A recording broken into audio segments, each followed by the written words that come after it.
আন্তর্জাতিক ব্যস্ততার কারণে গত আসরে আইপিএলের নিলাম থেকে নাম সরিয়ে নিয়েছিলেন সাকিব আল হাসান। তবে সম্প্রতি টেস্ট ও টি-20 থেকে সরে দাঁড়ানোয় আইপিএলের আগামী আসরের শুরু থেকেই সাকিব খেলতে পারবেন বলে জানিয়েছিল বিসিবি। কিন্তু এবারের নিলামে নাম তোলা হয়নি সাকিবের। রোববার সৌদি আরবের দ্বিতীয় বৃহত্তর শহর জেদ্দায় অনুষ্ঠিত হয়েছে এবারের মেগা নিলাম। আজ দ্বিতীয় দিনে নাম ওঠানোর কথা ছিল সাকিবের। এবার আইপিএলের নিলামে তার ভিত্তিমূল্য ধরা হয়েছিল 1 কোটি রুপি। নিলামের তালিকায় সাকিবের নম্বর 439 হয়। দীর্ঘ সময় অপেক্ষাও করেছিল তার ভক্তরা, কিন্তু শেষ পর্যন্ত হতাশ হয়েছে তারা। দলগুলোর সাথে নাম আছে কিনা সেটা জানা তো দূরের কথা, বিশ্বসেরা এই অলরাউন্ডারের নাম্বার আসলে তা পাশ কাটিয়ে চলে যান সঞ্চালক।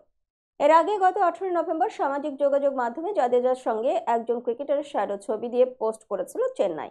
ক্যাপশনে লিখেছিল জাদেজার যমজ অলরাউন্ডারকে। এই ছবি আর ক্যাপশনের সঙ্গে অনেকেই সাকিবের মিল খুঁজে পাচ্ছিল, আর দুয়ে দুয়ে চার মিলিয়ে অনেকেই ধরে নিয়েছিলেন এবারের নিলাম থেকে সাকিবকে দলে ফেরাতে যাচ্ছে চেন্নাই। কিন্তু তা বাস্তবে রূপ নেয়নি।